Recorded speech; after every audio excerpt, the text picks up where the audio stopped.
ప్రభునామమున చేరువచ్చిన తోటి పరిశుద్ధులైన క్రీస్తు ప్రస్థానిక సంఘ సభ్యులందరికీ క్రీస్తేశ్వర పరిశుద్ధనామమున వందనాలు తెలియజేసుకుంటున్నానండి. మనకు అనుగ్రహించబడిన సమయంలో కొంత మేరకు దేవుని సంగతులను ఆలోచన చేసి మన విశ్వాసాన్ని బలపరుచుకుందాం, లోపంగా ఉంటే వాటిని దిద్దుకోవడానికి ప్రయత్నం చేద్దాం. మోషే గారు ఇశ్రాయేలుని నడిపించినప్పుడు తన జీవితకాలం అంతట్లో, వాళ్ళ అరణ్య ప్రయాణ కాలం అంతట్లో సంభవించిన సంభవాలు, వాళ్ళ అవిధేయత, దేవుని యొక్క క్షమాపణ, వారి అవిధేయత, దేవుని యొక్క ఉగ్రత, ఇలాంటి విషయాల్ని తెలియచేస్తూ రెండోసారి, అంటే డ్యూట్రానమీ అంటాం దాన్ని, రెండోసారి ద్వితీయోపదేశకాండం రాసి సంగతులు తెలియచేస్తూ ఒక విషయాన్ని అయితే చెప్పాడు. ఒకసారి ఆ విషయాన్ని చదువుదాము. అది మన లైఫ్ టైం అంతట్లో దాన్ని పాటించితే బాగుపడతాం అనేటట్టు. అంటే ఆయన అంతా చెప్పాడండి. ఎన్ని చెప్పినప్పటికీ చివరిగా ఒక మాట ఏమన్నాడనంటే, ఈ ఒక్క విషయాన్ని పాటించగలిగితే జీవితకాలం అంతట్లో మనం బాగుపడతాం, దేవుని యొక్క సముఖంలో ఉండగలుగుతాం అనేటట్టు. ద్వితీయోపదేశకాండము 29వ అధ్యాయము 29వ వచనం. ఇలాంటివి కొంచెం గుర్తుపెట్టుకోండి. అది వాళ్ళకే కాకుండా ఇది మనకు కూడా చాలా ఉపయోగకరంగా ఉంటుంది. ఒక రోజున అమెరికా దేశంలో పరిస్థితులు బాగోకపోతే రీఫార్మేషన్ చేశారనమాట. అంటే వాక్య పద్ధతులన్నీ తప్పిపోతుంటే అప్పుడు ఒక స్లోగన్ తీసుకొచ్చారు, where the Bible speak we speak, where the Bible silent be silent అనేటట్టు. ఎక్కడైతే బైబిల్ మాట్లాడుతుందో అక్కడ నువ్వు మాట్లాడు, ఎక్కడైతే బైబిల్ సైలెంట్గా ఉంటుందో అక్కడ ఖచ్చితంగా సైలెంట్గా ఉంటుంది. దానివల్ల ఏం జరుగుతుందంటే పరలోకపు సందేశం కేవలం పరలోకపు సందేశంగానే మన విశ్వాసాన్ని కడుతుంది. బైబిల్ పలకని చోట, బైబిల్ మాట్లాడని చోట అయితే అది కాదా, లేకపోతే ఇది కాదా అని క్వశ్చన్స్ చేయటం అనేది దేవుడు బైబిల్ శ్రోతలకి చెప్పినటువంటి వార్నింగ్స్ని కానీ లేకపోతే ఆ కమాండ్మెంట్స్ని కానీ పాటించలేని వారం అవుతాం. ఎక్కడైతే బైబిల్ ఫుల్ స్టాప్ పెట్టేసిందో, ఫోల్డ్ చేసేసిందో, ఇక నువ్వు కూడా కాసేపు ఆగిపో, అవన్నీ దేవుడు చూసుకుంటాడు. ఎక్కడైతే అన్ఫోల్డ్ చేసిందో, అన్ఫోల్డ్ అయినంత వరకు నువ్వు క్లియర్గా తెలుసుకున్నావా లేదా అది మాత్రం గుర్తుపెట్టుకో. అలా కాకుండా అయితే అది కాదా ఇది కాదా అని అనవసరమైన ఆలోచనలతో ముందుకెళ్ళటంలో కన్ఫ్యూజన్స్ ఏర్పడతాయి. దేవుడు అల్లరికి కర్త కాదని క్లియర్గా పరిశుద్ధాత్మ చెప్పిన తర్వాత కూడా ఇన్ని అల్లర్లు రావడానికి బైబిల్ అయితే కారణం కాదు. ఒక విషయాన్ని గుర్తుపెట్టుకోవాలి. ఎక్కడ అల్లరి పుట్టడానికి కారణమవుతుంది అని అంటే అన్ఫోల్డ్ అయిన దాన్ని అన్ఫోల్డ్ అయినట్టుగా చూడకుండా, ఫోల్డ్లో ఉన్నదాన్ని ఫోల్డింగ్లో ఉన్నట్టుగా చూడకుండా అనవసరమైనటువంటి యూస్లెస్ క్వశ్చన్స్ అన్ని రైజ్ చేస్తూ విశ్వాసాన్ని కట్టడం మానేసి చెప్పాడు కదా, నేర్పు లేని మూడుల వితర్కములు జగడములు పుట్టించునని ఎరిగి వాటికి దూరం గెలుపమని తిమోతికి వార్న్ చేశాడు పౌలు. కాబట్టి అలాంటివి వస్తుంటాయి. అందువలన ద్వితీయోపదేశకాండం రెండోసారి రాసినప్పుడు అన్ని విషయాలు చెప్పి ఒక విషయాన్ని గుర్తుపెట్టుకుంటే ఒక బేసిక్ ప్రిన్సిపల్ ఇది ఏంటి అని అంటే చదువుతాం. 29వ అధ్యాయము 29వ వచనం. దయచేసి అందరూ జాగ్రత్తగా చూడండి అండి బైబిల్.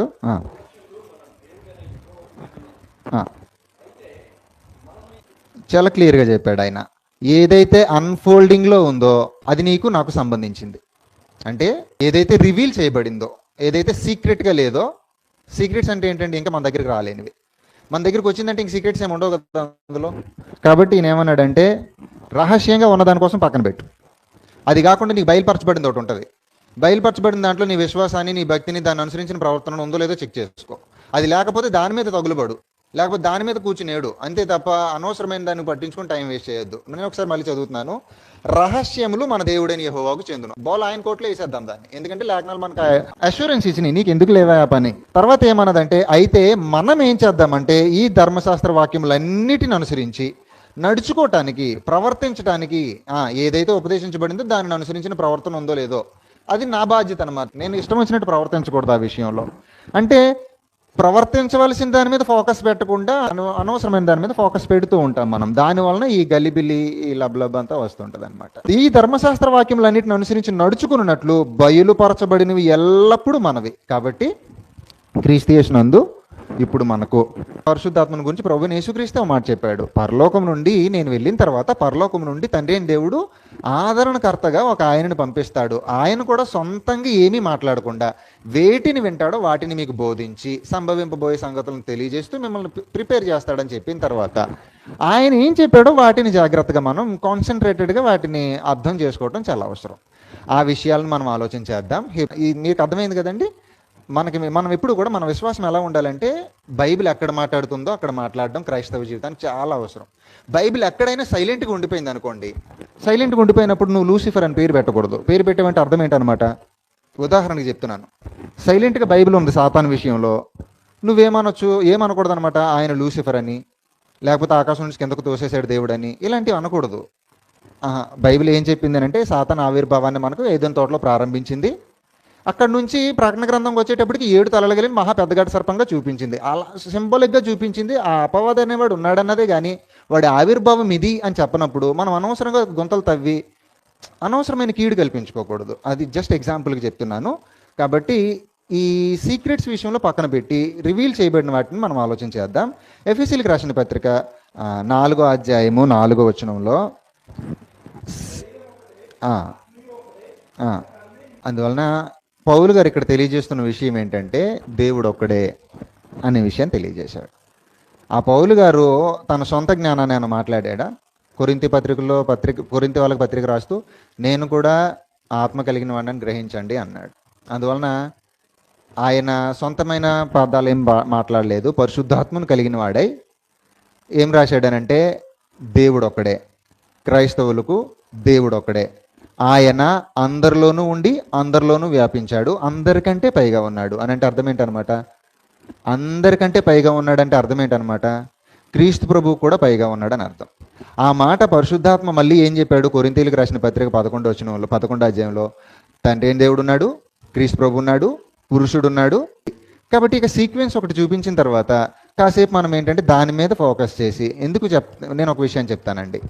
ఎప్పుడైనా మనం బైబిల్ చదువుతున్నప్పుడు సంకల్పం అనే విషయాన్ని పక్కన పెట్టి ఏ పని చేసినా ఉపయోగానికి రాదు.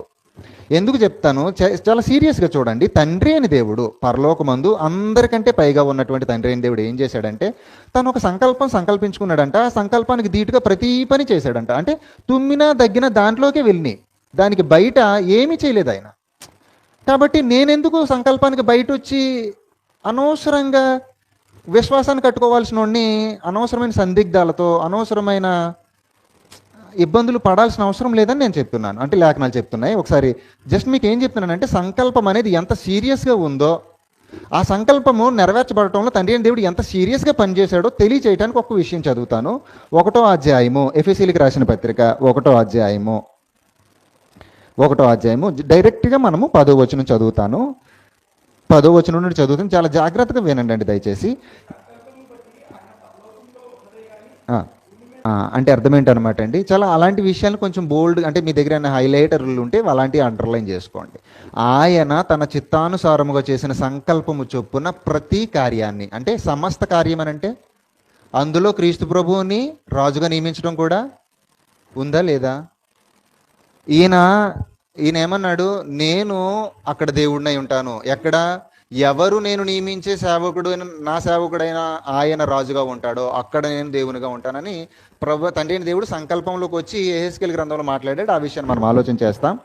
అందువలన తండ్రి అయిన దేవుడు జాగ్రత్తగా అర్థం చేసుకోండి అండి. మీరు అంటే కొన్ని పాయింట్స్ ఉంటాయి బేసిక్గా మనం అక్కడ పట్టుకొని దాన్ని బట్టి మనం వెనక్కి వస్తూ ఉంటే, లేకపోతే దాన్ని పట్టుకుని నడుచుకుంటూ ఉంటుంటే అసలు ఎవరిని ఎలా అర్థం చేసుకోవాలి అనే విషయానికి మనం వెళ్తామే కానీ అయితే ఆయన కాదా, ఆయన కాకుండా పోతాడా?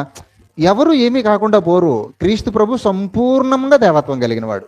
ఎందుకు అని అంటే తండ్రి అని దేవుడు స్వయంగా క్రీస్తు ప్రభువుని దేవా అని పిలిచాడు. ఎవరిని?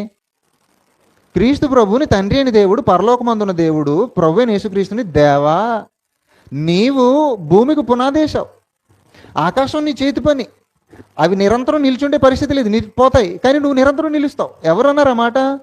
తండ్రి అని దేవుడు క్రీస్తు ప్రభువుని దేవత్వం కలిగిన వాడని సంబోధించిన తర్వాత ఏ డౌట్ లేదు అందులో. కానీ లేఖన సంకల్పం ప్రకారంగా మనం ఆలోచన చేయటానికి వచ్చినప్పుడు పౌలు గారు పరిశుద్ధాత్మని సహకారాన్ని కలిగిన వాడే, ఆవేశం కలిగిన వాడే ఏమన్నాడనంటే మనకు ఒక్కడే దేవుడు ఉన్నాడు, దేవత్వం కలిగిన వాడు ఒక్కడే ఉన్నాడని చెప్పలేదు. కంటెక్షన్ చాలా సీరియస్గా ఆలోచన చేయండి. దేవత్వం కలిగిన వారు ఒక్కరే ఉన్నారని ఎక్కడ చెప్పలేదు. దేవత్వం కలిగిన వాడు కాదు, దేవుడు ఒక్కడే అని చెప్పాడు. ఎవరు మనకి దేవుడుగా ఉన్నారు అని అంటే ఆయన తండ్రి అయిన దేవుడు. దేనిని బట్టి? సంకల్పాన్ని బట్టి. జాగ్రత్త గుర్తుపెట్టుకోండి, ఎప్పుడు కూడా సంకల్పం బయటికి రాకండి అండి. అది దేవుని యొక్క నిత్య సంకల్పం. ఈ సంకల్పాన్ని దృష్టిలో పెట్టుకొని ఏం చేస్తామనంటే దేవుడు దేవుడు కాకుండా తండ్రి. క్రీస్తు ప్రభు ఏం చేశాడంటే ఆయన మనకు తండ్రిగా పరిచయం చేశాడు. ఈయన ఫాదర్ అంటే ఇక్కడ ఎవరున్నారంటే వాక్యం అన్నారు. మనకు తెలిసినట్టు లోగోస్ అని అంటే వాక్యం. ఇక్కడ అలానే ఉంది. In the beginning word, word was God, word with God అనేది ఉంటుంది కదా. ఆ వర్డ్ అనేది ఏమన్నారంటే గాడ్ హెడ్ను ఆలోచన చేస్తున్నప్పుడు ఇక్కడ హోలీ స్పిరిట్ ఉన్నాడు.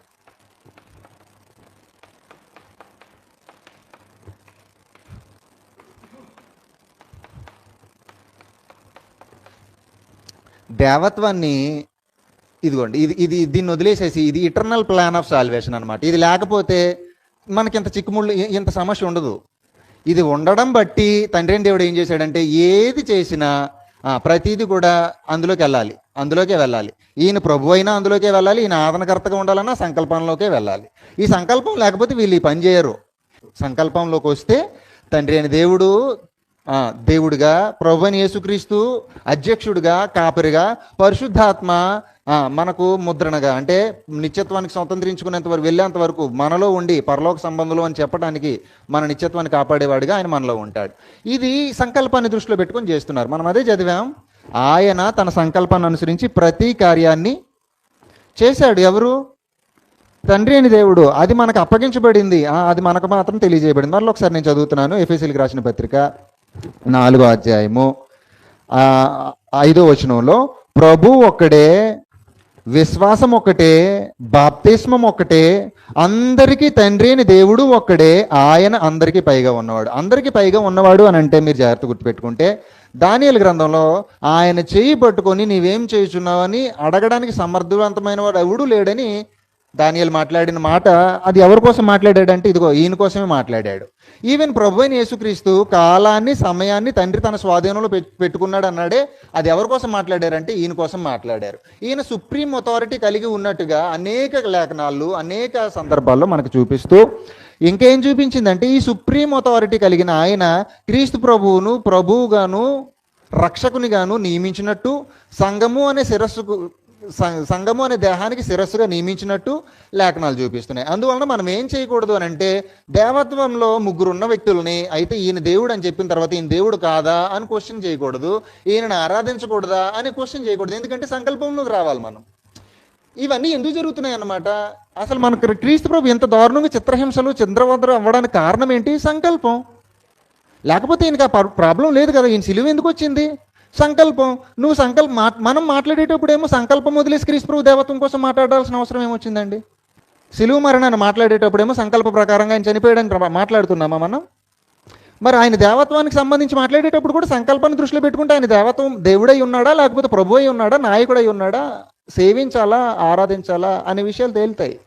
అందువలన క్రీస్తు యేసునందు సహవాసము లేకపోతే సంబంధము క్రమంగా ఉండాలి అని అంటే సంకల్పాన్ని ఆలోచన చేయాలి. ఆ సంకల్పంలో తండ్రి అయిన దేవుడు దేవుడిగా ఉన్నాడు.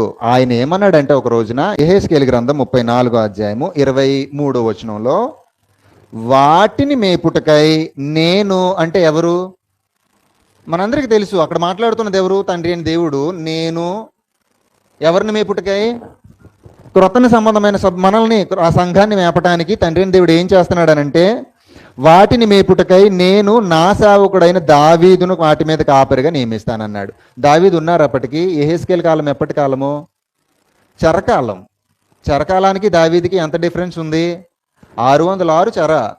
దావీదు ఎప్పటోడు? 930 940 ప్రాంతమోడు. అంటే 300 సంవత్సరాల కాలం, 400 సంవత్సరాల కాలం డిఫరెన్స్ ఉంది వాళ్ళకి.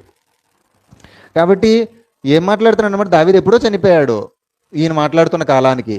చూడండి ఒకసారి, వాటిని మేపుటకై నేను నా సేవకుడైన దావీదును వాటి మీద కాపరినిగా నియమించదను. దావీదు అంటే ఎవరు? క్రీస్తు ప్రభు చెప్పాడు, నేను దావీదు యొక్క నీతి చిగురును, వేరు చిగురును అని ప్రకటన గ్రంథంలో చెప్పాడు ఆయన. కాబట్టి అతడు వాటికి కాపరిగా ఉండి వాటిని మేపును. వేటికి? క్రొత్త నిబంధన సంబంధమైన జనులకు కాపరిగా ఎవరుంటారు? క్రీస్తు ప్రభు ఉంటాడు. ఆయన వాటిని మేపుతాడు. ఆయన ఆ పని చేస్తుంటే చెప్పాడు కదా. ఇప్పుడు ఎఫెసీ పత్రికలు ఏమన్నాడు? ఆయన మనకు తండ్రి. ఎవరు? ఎఫెసీ పత్రిక 4వ అధ్యాయం 6వ వచనంలో చదివాం కదా. మనకు ఒక్కడే దేవుడు, ఆయన దేవుడు మాత్రమే కాదు, మనకు తండ్రి. ఆయనను ఇప్పుడు ఆయన ఏమంటున్నాడంటే ఎక్కడైతే క్రీస్తు ప్రభు మేపుతుంటాడో, కాపరిగా ఉంటాడో అక్కడ నా పోర్షన్ ఏంటంటే ఆయన పోర్షన్ ఏంటంటే యెహోవానైన నేను వారికి దేవుడినై ఉంటాను. అర్థం చేసుకోవాలి. కాబట్టి సంకల్పాన్ని బట్టి మాట్లాడుతున్నాడు ఇవి. సంకల్పం లేకుంటే క్రీస్తు ప్రభు మేపేవాడు ఎందుకు అవ్వాలి? సంకల్పం లేకుంటే సిలువ మరణం ఎందుకు రావాలి? కాబట్టి సంకల్పం ఉంది కాబట్టి సిలువ మరణం వచ్చింది. సంకల్పం ఉంది కాబట్టి క్రీస్తు ప్రభు దేవత్వం కలిగిన వాడు అయినప్పటికీ ఆరాధించబడ్డు. సంకల్పం ఉంది కాబట్టి క్రీస్తు ప్రభు దేవత్వం కలిగిన వాడైనప్పటికీ ఎలాగను చనిపోయాడో మనందరి కోసం, అలాగున సంకల్పం ఉంది కాబట్టే క్రీస్తు ప్రభు దేవత్వం కలిగిన వాడైనప్పటికీ ఆరాధన కోరుకోడు, ఆరాధన స్వీకరించడు, ఆరాధనని తీసుకోడు. ఆయన ఇచ్చేవాడుగా ఉంటాడు. సంకల్పం ఉంది కాబట్టి దయచేసి అర్థం చేసుకోండి. చెప్పాడు ఆయన, వాటిని మేపుటకై నేను నా సేవకుడైన దావీదును వాటి మీద కాపరినిగా నియమిస్తాను. ఎవరు? తండ్రి అయిన దేవుడు ఈయనను నియమించాడా లేదండి? మనకు తెలిసినట్టుగా 2:32 ఏం నియమించాడు? మీరు సిలువ వేసిన యేసునే. దేవుడు ఎవరు? ఈ దేవుడు దేన్ని బట్టి? సంకల్పాన్ని బట్టి ప్రభువుగా క్రీస్తుగా నియమించాడు. అదే మనిషి ఎవరు మాట్లాడింది? పేతురు గారైనా మాట మాట్లాడింది. అదే మనిషి పత్రిక రాసి చెదిరిపోయిన వాళ్ళకి రాసి, మీరు ఒకప్పుడు ఎటుబడితే అటు తిరిగారా నాయన, ఇప్పుడు మీ ఆత్మల కాపరికి అధ్యక్షుడు ఆయన వైపునకు మళ్ళీ ఉన్నారు అన్నాడు. ఎవరు మళ్ళించింది? నా తండ్రిని నా పక్షంగా ఎవరిని ఆకర్షించకపోతే ఎవడు నా దగ్గరికి రాడని అన్నది ఎవరు? క్రీస్తు ప్రభు. కాబట్టి ఆయన వైపుకి ఆకర్షింపజేస్తుంది ఎవరు? తండ్రి అయిన దేవుడు. అర్థమవుతుందండి మీకు? కాబట్టి ఎవరిని ఆరాధించడానికి క్రీస్తు ప్రభు దగ్గరికి వస్తాం మీరు నేను? ఈయన ద్వారా ఈయన ఆరాధించడానికి. దేన్ని ఆధారం చేసుకొని? సంకల్పాన్ని ఆధారం చేసుకొని. ఒక విషయాన్ని గుర్తుపెట్టుకోండి, మీరు చాలా సీరియస్గా ఆలోచన చేయాలి. ఎప్పుడైనా నేను ఇప్పుడు బతుకున్నాను అని అంటే తుమ్మిన దగ్గిన సంకల్ప ప్రకారంగా చేస్తే దీవెన ఉంటుంది, మేలు కలుగుతుంది. లేకపోతే రోమీలకు రాసిన పత్రిక, ఏమయ్యా బైబిల్ చదువుతున్నప్పుడు అర్థం కాలేదా, కనీసం అర్థం కాలేదా అని అడుగుతాడు ఆయన. అప్పుడు ఇబ్బంది పడతాం మనం. ఇందువలననే సమస్యలు వస్తున్నాయి. దేవుడు ఖచ్చితంగా అల్లరికి కర్త కాడు. కానీ అల్లరిగా ఉపదేశాలు, అల్లరిగా బోధనలు, అల్లరిగా సమాజ కూడికలు ఉన్నాయి అని అంటే, అయితే నీకు ముగ్గురు దేవుళ్ళు అని ఎవరైనా చలోక్తులు వేశారంటే నీకు లేఖనాలు అర్థం కాలేదని నమస్కారం పెట్టి వెళ్ళిపోండి అక్కడి నుంచి. చెప్పాడు, నేర్పు లేని మూడుల వితర్కాలు జగడం పుట్టిస్తుంది. నీకు నేర్పు లేదు, మూఢత్వంతో వితర్కిస్తున్నావు లేఖనాలు చదవకుండా. దయచేసి ఆ విషయాన్ని దయచేసి అర్థం చేసుకోవాలి. లేఖనాలని చాలా సీరియస్గా ఆలోచించేయండి. అందులో నిత్య జీవం పెట్టి దేవుడు మనకి ఇచ్చాడు. కన్ఫ్యూజన్కి ఇవ్వలే. ఈయన కన్ఫ్యూజన్కి అవతరు కాదు, సమాధానానికి అవతరు ఆయన. కాబట్టి మీరు అంటే కన్ఫ్యూజన్స్ వస్తున్నాయంటే ఎక్కడ తప్పు? అయ్యో ఈ పరిశుద్ధ లేఖనాల్లో తప్పు కాదు, మనం దాన్ని సరిగా సాగ్రిగేట్ చేయట్లేదు. 8వ అధ్యాయం 28వ వచనంలో దేవుని ప్రేమించు వారికి, జాగ్రత్త చూడండి అండి. 8వ అధ్యాయం 28వ వచనంలో దేవుని ప్రేమించు వారికి అనగా ఆయన సంకల్పం చొప్పున పిలువబడిన వారికి. అంటే అర్థం ఏంటనమాట? సంకల్పం చొప్పున ప్రవర్తించడం నేర్చుకోవాలి. ఎందుకు? తండ్రి అయిన దేవుడే సంకల్పాన్ని అనుసరించి ప్రతి కార్యం చేస్తుంటే, ఆయన ఇటుకు పేరుస్తుంటే, క్రీస్తు ప్రభు ఇటుకు పేరుస్తుంటే నేను వచ్చి ఇటుకు తీసేయటం ఎలాగవుతుంది అనమాట? సంకల్పానికి బయట ప్రవర్తించడమే. క్రీస్తు ప్రభు ఏమో నువ్వు నాకు బాబు నువ్వు లేచిన దగ్గర నుంచి పడుకునేంత వరకు ప్రార్థన చేయరా బాబు, నా సముఖంలో నేను నువ్వు ఇచ్చిన అర్పణ తీసుకెళ్ళి ఆయనకు అర్పిస్తానంటే, నువ్వు ఆరాధనకి ఎందుకు పాత్రుడు కావని అడుగుతానంటే తప్పు అది. క్రీస్తు ప్రభు ఎందుకు కూర్చున్నాడు అక్కడ? నాకు అదేం చెప్తాడంటే, క్రీస్తు ప్రభు లేచిన దగ్గర నుంచి పడుకునేంత వరకు నమ్మకంగా నువ్వు యాజకుడివి, నువ్వు రాజువి, నా అధీనంలో నువ్వు ఉన్నావు, నువ్వు సమర్పించు, నేను అది ఆయనకు సమర్పిస్తానంటే, నేను ఆయన దగ్గరికి వెళ్ళి నువ్వు మాత్రం ఆరాధన పాత్రుడు కాదు. ఏం చేస్తాడు ఇప్పుడు ఆయన? నేను ఉన్నదెందుకు, నువ్వు నా కోసం నువ్వు నాతో చేస్తున్న ఆర్గ్యుమెంట్ ఏంటి? అదే చెప్పాడు. ఏమన్నాడు మోసే? రహస్యం ఏదైతే ఫోల్డింగ్లో ఉందో అది దేవుని దగ్గర వేసేయి. అన్ఫోల్డ్ అయ్యింది కదా, దాని విషయంలో నువ్వు కొంచెం జాగ్రత్త. క్రీస్తు ప్రభు ఏం చెప్తున్నాడు నీకు? నువ్వు రాజువి, యాజకుడివి. లేచిన దగ్గర నుంచి పడుకునేంత వరకు ఏం చేయాలా? ఆర్గ్యుమెంట్స్ కాదు, నేను ఇక్కడ ఉన్నాను. పేతురు గారితో ఏమన్నాడండి ఆయన? మీరు నా నామం ఇంతవరకు ఏమీ అడగలేదు, మీ సంతోషం పరిపూర్ణమన్నట్లు అడగండి, అడిగి చూడండి ఎలా వస్తాయో అన్నాడు ఆయన. అది చెప్తుంటే మీరు ఆరాధనకు పాత్రుడు కాదా? మీరు ఆరాధన పాత్రులు కాదని ఎవరు అన్నారండి? కానీ సంకల్పాన్ని బట్టి ఆయన తీసుకోడు, చేయకూడదు, అంతే. వద్దు, ఇదిగో ఈయన ఉన్నాడు, ఈయన తండ్రి, ఈయన కోరుకున్నాడు. చాలా సీరియస్గా దీన్ని అర్థం చేసుకోండి. కాబట్టి ఇక్కడ ఏమన్నాడనంటే, దేవుని ప్రేమించు వారికి. ప్రేమించడం అంటే ఆయన ఆజ్ఞను గైకొనటమే ప్రేమ అన్నాడా లేదండి? పేతురు యోహాను గారి పత్రిక రాస్తూ దేవుని ప్రేమించడం అంటే ఏంటి? ఏదైతే ఆజ్ఞాపించాడో అది ఒళ్ళు దగ్గర పెట్టుకుని చేయటం. నువ్వేమో ఆజ్ఞను పక్కన పెట్టేసి ఆజ్ఞగా అప్పగించబడింది ఏంటండి? క్రీస్తు ప్రభు చాలా స్ట్రైట్గా చెప్పాడు, నేను కాదు ఆరాధన కోరుతుంది, దేవుడు ఆరాధన కోరుతున్నాడు, అట్టివారే కావాలని నాకు ఉపదేశం ఇచ్చి కిందకి పంపించాడు అని చెప్పిన తర్వాత కూడా కొట్టుకోవడం తప్పండి. ఇదిగో దీన్ని ప్లీజ్ అండి, మనం ఏం చేద్దామంటే దయచేసి ఇదిగో ఒక్కసారి దీన్ని కొంచెం కాన్సన్ట్రేటెడ్గా స్టడీ చేద్దాం, మెడిటేట్ చేద్దాం. తండ్రి అయిన దేవుడు దీనికి బయటకు వచ్చి ఏ పని చేయలేనప్పుడు మనం ఎందుకు అనవసరంగా ఊవెళ్ళు ఊరిపోతాం? తప్పు, అది చాలా తప్పు. కాబట్టి నేను కంప్లీట్గా చదువుతున్నాను. దేవుని ప్రేమించు వారికి, అనగా ఆయన సంకల్పం చొప్పున పిలువబడిన వారికి, అంటే ప్రవర్తించే వారికి మేలు కలుగుటకై సమస్తము సమకూడి జరుగుతున్నాయి. కాబట్టి మనం అందులో ఉంటే మనకన్నీ క్రమంగా జరుగుతాయి. మనం క్రమంగా ఆరాధన చేస్తాం, ఈయన కలిగిన వారమే ఆరాధన చేస్తాం, ఆయనను కోల్పోకుండా ఆయనతో పాటు దేవుని ఆరాధన చేస్తాం. మీరు దయచేసి అర్థం చేసుకోవాలి. అందువలన తండ్రి అయిన దేవుడు ఏం చెప్పాడంటే యెహెజ్కేలు గ్రంథంలో ప్రవచనంలో, నేను దేవుడినై ఉంటాను ఖచ్చితంగా. ఎవరికి దేవుడినై ఉంటాను? ఎవరికి దేవుడినై ఉంటాను? చూడండి, మళ్ళీ చదువుతున్నాను. వాటిని 34వ అధ్యాయము 23వ వచనంలో, వాటిని మేపుటకై నేను నా సేవకుడైన దావీదును వాటి మీద కాపరినిగా నియమించదను, అతడు వాటికి కాపరిగా ఉండి వాటిని మేపును. క్రీస్తు ప్రభు యొక్క పోషణలో ఉండే జనం క్రీస్తు ప్రభువుని ఆరాధించరు, క్రీస్తు ప్రభువుని ఆరాధించరు. ఆయన యొక్క ప్రధాన యాజకత్వం కింద నమ్మకమైన జీవితాలు కట్టుకుంటూ దేవునికి ప్రీతికరమైన సేవ సమర్పిస్తూ ఉంటారు. దయచేసి దేవునికి నమ్మకంగా ప్రీతికరమైన సేవను సమర్పిస్తూ ఉంటారు. చూడండి జాగ్రత్తగా, అతడు వాటికి కాపరిగా ఉండి వాటిని మేపును, యెహోవానైన నేను వారికి దేవుడునై ఉందును. ఎవరికి? అందుకు చెప్పాడు అనమాట ఎఫెసీ పత్రికలో పరిశుద్ధాత్మ ఇప్పుడు క్లియర్గా ఏం చెప్పాడనంటే, మనకు ఒక్కడే దేవుడు ఉన్నాడు. ఇప్పుడు ఏమంటాము? ఇప్పుడు ముగ్గురు దేవుళ్ళని వాదోపవాదాలు చేస్తామా? ఒక్కడే దేవుడు అంటే ఇప్పుడు దేన్ని బట్టి మాట్లాడతామండి? మీరు మాట్లాడండి దయచేసి. ఒక్కడే దేవుడు అంటే ఇప్పుడు దేన్ని బట్టి మాట్లాడతాం? సంకల్పాన్ని బట్టి మాట్లాడకపోతే కొట్టుకు సావడం తప్పితే ఏమి ఉండదు. కాబట్టి తండ్రి అయిన దేవుడు ఏం చెప్పాడనంటే, నేను దేవుడినై ఉంటా. ఈయనేమై ఉంటాడు? ప్రభువై ఉంటాడు. చెప్పేశాడు ఆయన క్లియర్గా, ప్రవచనాల్లో చెప్పాడు. కాబట్టి యెహోవానైన నేను వారికి దేవుడినై ఉందును, నా సేవకుడైన దావీదు వారి మధ్య అధిపతిగా ఉంటాడు. ఎవరు? యేసుక్రీస్తు ప్రభు అండి. లేఖనాలు చెప్తున్నాయి. మనం దాని విషయంలో ఎందుకు ఇబ్బంది పడాలి? దీని కాంట్రవర్సీ ఇంకోటి ఏమన్నా ఉందా? పోనీ అంటే క్రీస్తు ప్రభువుని గురించి సర్వాధికారి అని దేవుడై ఉన్నాడు, నిరంతరం స్తోత్రార్హుడు, ఎవరు కాదన్నారు? దేవుడు కాదని అన్నది ఎవరండి బాబు? క్రీస్తు ప్రభువుని దేవుడు కాదు అన్నది ఎవరు? దేవత్వం లేనుడని ఎవరన్నారు? యేసుక్రీస్తు ప్రభు దేవత్వం ఎవడొప్పుకోడు, వాడు ఇబ్బంది పడతాడు. కానీ వీరే ఆరాధన పాత్రుడు కాడా? ఇవన్నీ కాదనమాట. అందువలన దయచేసి అర్థం చేసుకోవాలి. పేతురు గారు రాసినటువంటి మొదటి పత్రిక 2వ అధ్యాయము చూడండి, 24వ వచనం చదువుతున్నాను దయచేసి. మనము పాపముల విషయమై చనిపోయి నీతి విషయమై జీవించున్నట్లు ఆయన తానే తన శరీరమందు మన పాపములను మ్రాను మీద మోసుకొనెను, ఆయన పొందిన దెబ్బల చేత గాయముల చేత మీరు స్వస్థత నొందితిరి. చూడండి, మీరు గొర్రెల వలె దారి తప్పిపోతిరి, కానీ ఇప్పుడు మీ ఆత్మల కాపరియు అధ్యక్షుడునైన ఆయన వైపునకు మళ్ళీ ఉన్నారు. ఎవరు? క్రీస్తు ప్రభు. ఎవరి వైపుకు మళ్ళీ మనము? ఎవరు ఆత్మలకు కాపరి? ఎవరు అధ్యక్షుడు? క్రీస్తు ప్రభు. కాబట్టి క్రీస్తు ప్రభు ఏం చేస్తాడనంటే, ప్రధాన యాజకుడై ఉండి ఆయన ఆరాధన చేస్తానన్నాడు. హెబ్రీలకు రాసిన పత్రిక సంకల్పాన్ని బట్టి, హెబ్రీలకు రాసిన పత్రిక, క్రీస్తు ప్రభు ఆరాధన చేస్తాడు మనతో పాటు. క్రీస్తు ప్రభు జర సీరియస్గా వినండి. క్రీస్తు ప్రభు మనతో పాటు ఆరాధన చేస్తాడు, మనతో పాటు ఆరాధన చేస్తాడు. 2వ అధ్యాయము ఆరాధనలో ఆయన ఉంటాడు. ప్రభువైన యేసుక్రీస్తు 2వ అధ్యాయము 11వ వచనం చదువుతున్నాను. క్రీస్తు ప్రభు సంకల్పాన్ని బట్టి 2వ అధ్యాయము 11వ వచనంలో, పరిశుద్ధపరచు వారికిని పరిశుద్ధపరచబడు వారికిని ఒక్కటే మూలము అన్న చోట ఒక్కటే అన్న చోట ఒక్కడే అన్నారు. అని అంటే పరిశుద్ధపరచడానికి సిద్ధంగా ఉన్నది ఎవరు?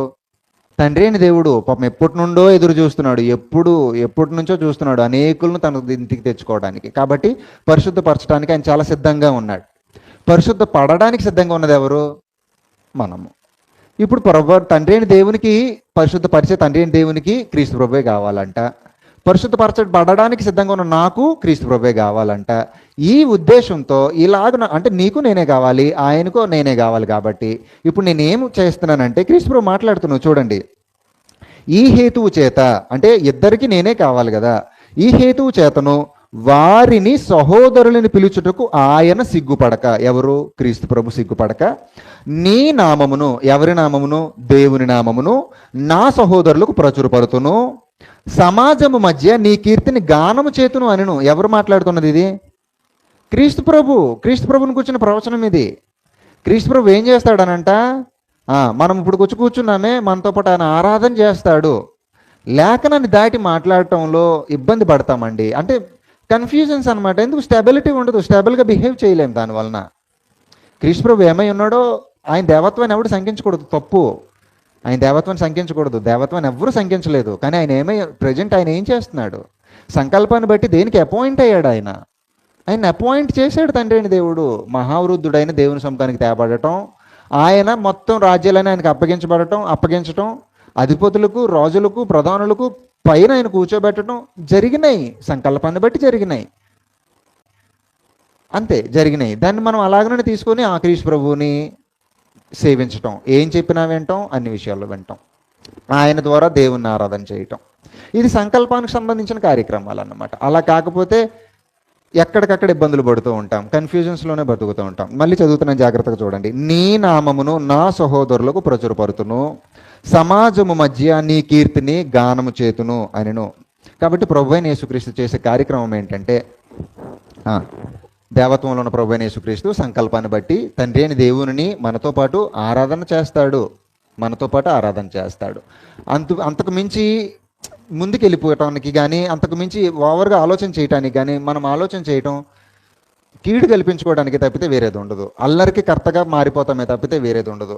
అల్లరికి తండ్రి అయిన దేవుడు కర్త ఎప్పటికీ కాడు. సమాధానాన్ని జరిగిస్తాడు, సమాధానకరమైన పరిస్థితులు మనకిస్తాడు. అందువలన ఈయన ముగ్గురు దేవుళ్ళు అనే కాన్సెప్ట్ని దయచేసి పక్కన పెడితే, లేఖనాలు చెప్పినట్టుగా మనకు ఒక్కడే దేవుడు ఉన్నాడు, ఆయన తండ్రి. ఆయన అందరికంటే పైగా ఉన్నవాడై ఉండి అందరిలోని వ్యాపించి ఉన్నాడు అనేటట్టు లేఖనాలు చెప్పినటువంటి విశేషమైన సమాచారం. కాబట్టి ఈయన తండ్రి, ఈయన దేవుడు. ఎక్కడైతే ఈయన రాజుగా ఉంటాడో, ప్రభువుగా ఉంటాడో, అక్కడ ఈయన దేవత్వం కలిగిన ఈయన దేవునిగా మన జీవిత విధానాల్లో ఏలుబడి చేస్తూ ఉంటాడు. పరిశుద్ధాత్మ, చాలా జాగ్రత్త గుర్తుపెట్టుకోండి అండి, ఆయన మనకు వాగ్దానం చేయబడిన సంచకరువు అని చెప్పాడు. దేవత్వాన్ని నిరూపంగా, గాడ్ హెడ్ నిరూపంగా మాత్రమే లేఖనాలు మనకు అర్థమయ్యేటట్టు చెప్పినాయి. తండ్రి అయిన దేవుడు ఆయన దేవునిగా మనకు తండ్రిగా ఉంటాడు.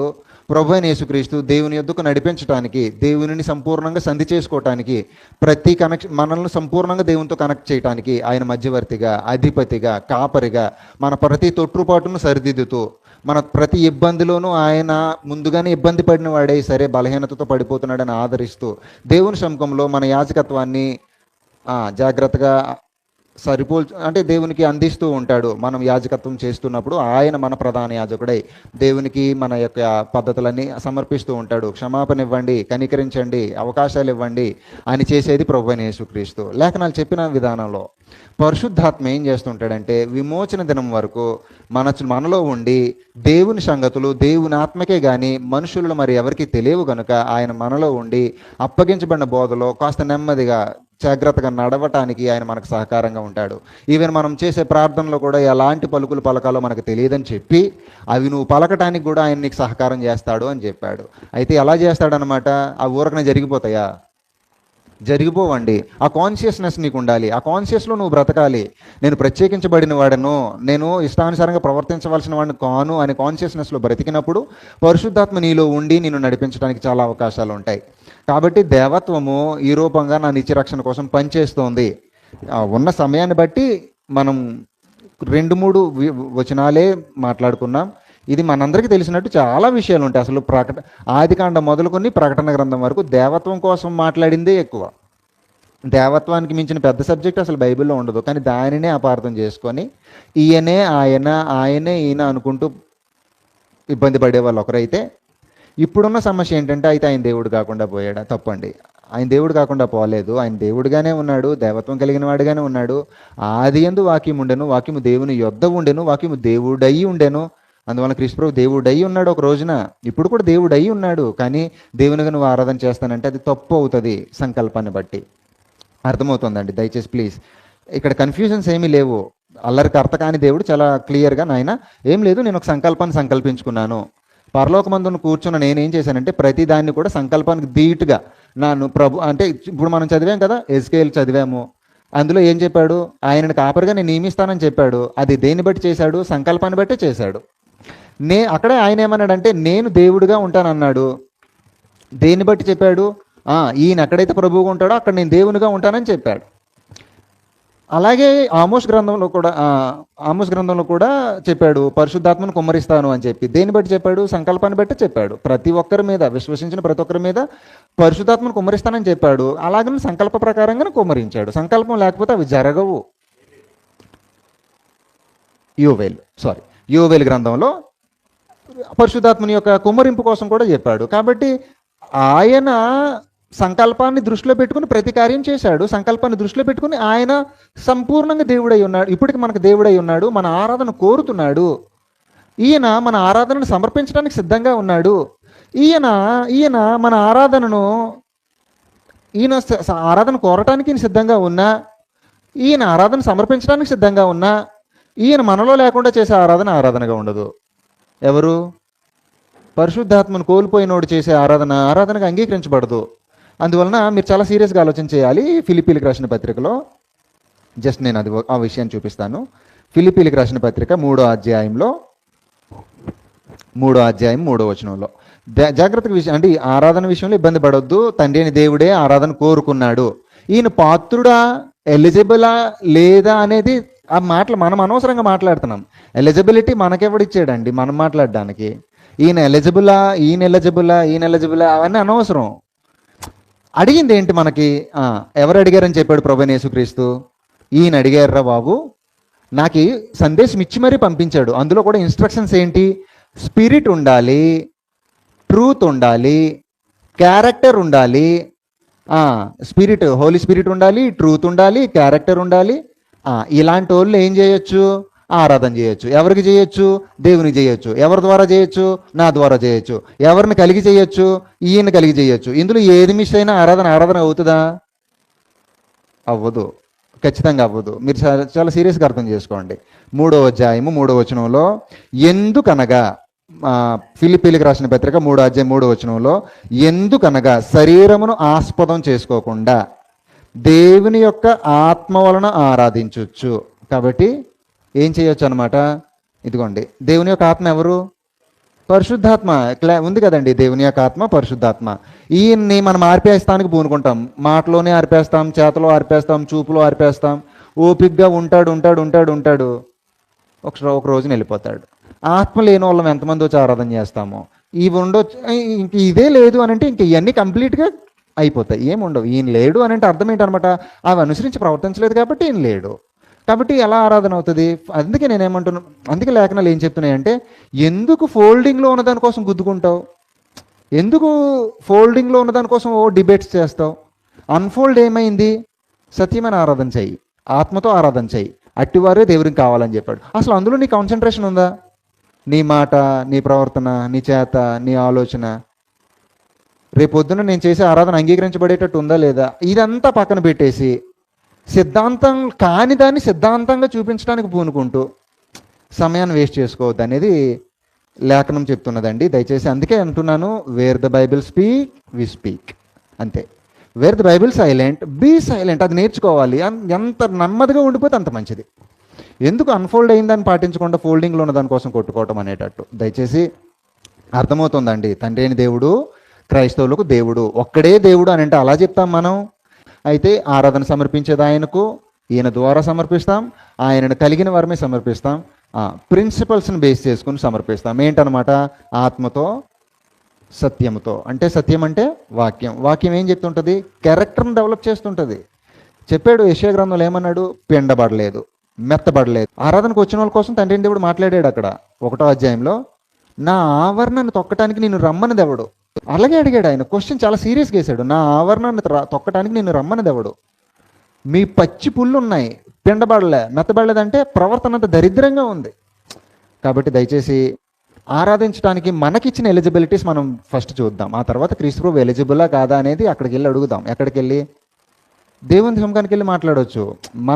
మనకు చెప్పాడు ఎలిజిబిలిటీ క్రైటీరియా ఇచ్చాడా లేదంటే ఆరాధన చేసే వాళ్ళకి. అందులో మనం నిజంగా కరెక్ట్గా ఉన్నామా లేదా అది మనం చెక్ చేసుకుందాం. దయచేసి అర్థం చేసుకోండి అండి. ఇది సమస్యలు ఎక్కువైపోతున్నాయి ఇప్పుడు. లేఖనం తప్పైతే అవ్వదు. ఇలా కన్ఫ్యూజ్ అవ్వకుండా తండ్రి దేవునిగా కలిగి క్రీస్తు ప్రభు యొక్క అధికారంలో పరిశుద్ధాత్మను కలిగిన వారి దేవుని ఆరాధన చేస్తూ ఒక్కడే దేవుని యందు విశ్వాసం ఉంచి క్రైస్తవులకు ఒక్కడే దేవునిగా ఉన్నటువంటి దేవుడు ఎక్కడున్నారో ఆ పరలోకానికి చేరుకోవాలని హృదయపూర్వకంగా మనవి చేస్తూ నాకు ఇచ్చిన అవకాశాన్ని బట్టి మీ అందరికీ వందనాలు తెలియజేస్తూ ముగిస్తున్నానండి.